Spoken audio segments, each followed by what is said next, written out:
Video share করব সেটা হলো আজকে তোমাদের যে ভিডিওটা নিয়ে আসছি।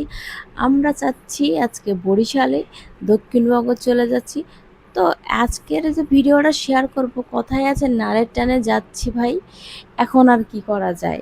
তো নারের টানে তো যাচ্ছি, আরও একটা জায়গায় যাব, সেটা হলো তোমাদের আজকে পুরো ভিডিওটা শেয়ার করব। আর তোমরা প্রথম থেকে শেষ পর্যন্ত দয়া করে দেখবে, তোমাদের কাছে অনেক ভালো লাগবে ভিডিওটা। আমি আছি কোথায় জানো? পদ্মা সেতুর উপরে। আর এই পদ্মা সেতুর উপরে দিয়ে যাওয়ার যে মজা, ফিলিংস, যারা যারা তোমরা গিয়েছো তারাই বুঝতে পারবে এটা কত একটা ফিলিংস। আর অবশ্যই যারা যাওনি তারা একবার হলো পদ্মা সেতু দিয়ে একটু ঘুরে এসো, অনেক ভালো লাগবে। অপর সাইডে তোমরা কেমন সুন্দর সুন্দর খাবার দাবার পেয়ে যাবে। তবে ওপারে তো গেলে তোমরা তো সুন্দর সুন্দর মজার মজার টাটকা ইলিশ খেতে পারবে। তো একবার তো আসবে, তাই না? কি বলো, আসবে না একবার? ঘুরে যেও, তোমাদের অনেক ভালো লাগবে। দেখছো বাইরটা কত সুন্দর সবুজ। আমরা মোটামুটি আমাদের গন্তব্যের কাছাকাছি চলে এসেছি। তো পদ্মা সেতু পার হতে গেলে আনুমানিক 6 থেকে 7 সেকেন্ডের, 6 থেকে 7 মিনিটের মতো লাগে। ফুল টাইমটা এরকমই লাগে। তো আমরা এখন চলে আসছি কোথায় জানো? এই সেই যে জায়গাটা তোমাদের বলেছি কি জানি না, গণেশ পাগলের মন্দিরে কতটুকু একুট নিয়ে একটা জায়গা। এই জায়গাটা হলো ওনারই, এটা কোনো সরকারি জায়গা না।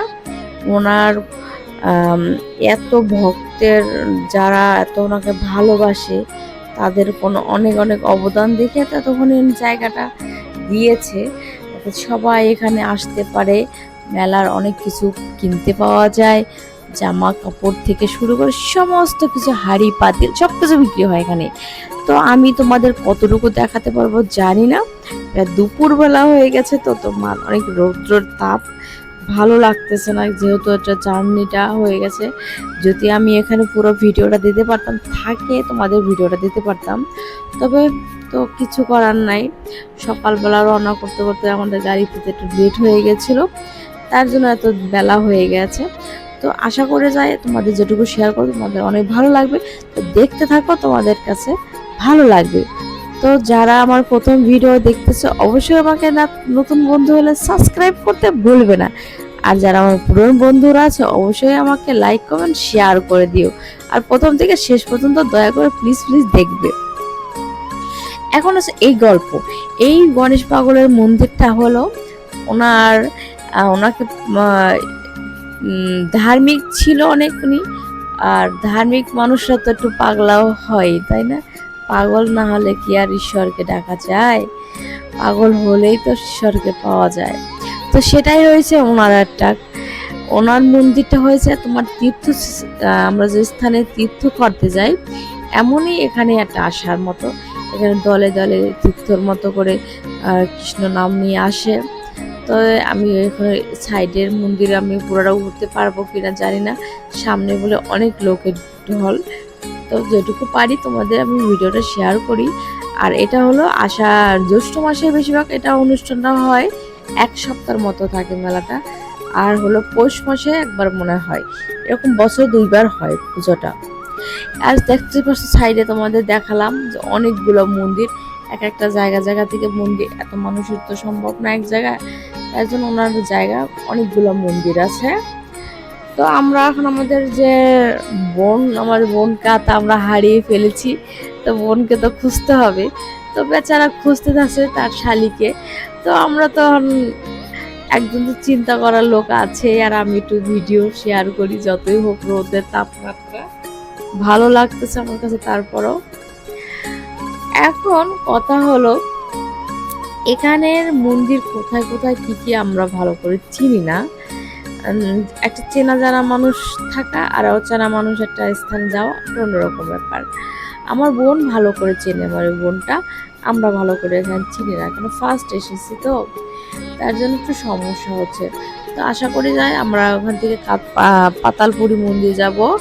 একটা বট গাছ আছে, সেখানে হলো যারা মানত করে তারা ওখানে সেই লাল সুতো নিয়ে মনে যেটা ইচ্ছা সেটা মেনে ওই গাছে সুতো বাঁধে। তো সেখানে আমরা এখন চলে যাচ্ছি। চারপাশে একদম পুকুর আছে, হ্যাঁ। আর মেন কথা আমার একটু সেলফি স্টিক আনতে পারিনি দেখে আমার একটু সমস্যা আছে ভিডিও করতে। তো মানুষের ঢল হলে কি হচ্ছে, যেতে তো হবে না, নাহলে তোমাদের দেখাবো কিভাবে। এই যে আমরা চলে এসেছি সেই তোমার বট গাছ।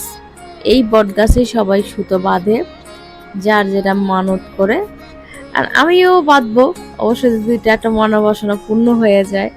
জানি না গণেশ ঠাকুরে আমার কৃপা করে কি না। তবে আমাদের এখন হচ্ছে মেন সেই পাতালপুরি মন্দিরে যাব, ওখানে আমার বোন আছে দাঁড়িয়ে। দেখো কত মানুষের ধর, এখনো মানে দুপুর তো তাই জন্য একটু কম, আরো বিকেল হলে বলে মানুষের এখানে হাঁটা সম্ভবই না, এত পরিমাণে মানুষ হয়ে যায় এখানে। তো আমরা সরাসরি এখন একটু চলে যাচ্ছি নিচে নেমে সেই পাতালপুরি মন্দিরে যাব।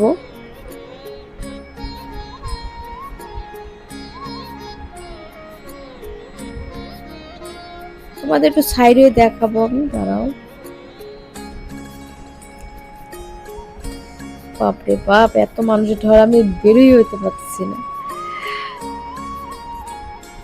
তোমাদের এই দেখো অনেক সন্ন্যাসীরাও আছে এখানে।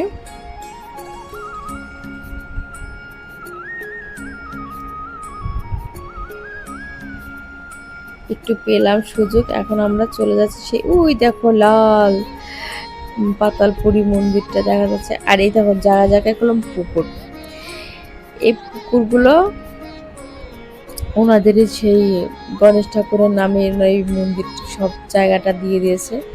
আমার বোন আবার যিনি কি নিয়েছে টাকা দিতেছে। তো আমি একটু তোমাদের জুম করে গাছটা দেখাচ্ছি, দেখো। এখানে আসবে তোমরা অবশ্যই, একবার হলেও আসবা। আসলে আসলে মন্দিরের স্থানে আসলে মনটা যে এত ভালো হয়ে যায় সেটা বলারই বাইরে।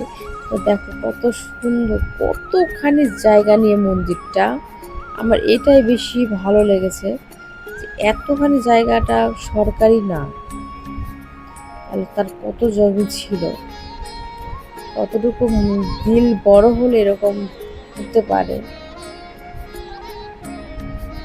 তবে পাতালপুরি মন্দিরে এখান থেকে দেখতেছি এখানে প্রসাদও দেওয়া হয়, সবাই সিরিয়ালে দাঁড়িয়ে দাঁড়িয়ে প্রসাদ নিচ্ছে।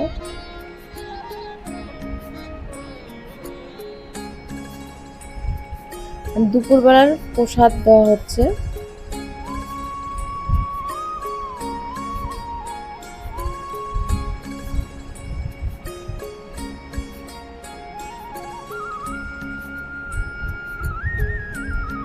তো তোমাদের যদি ভিডিওটা ভালো লাগে লাইক কমেন্ট শেয়ার করে দিও। আর পরবর্তীতে কোনোদিন আবার আসলে তোমাদের পুরো ফুল ভিডিও দেখাবো। এই পর্যন্ত ভালো থেকো, টাটা, বাই বাই।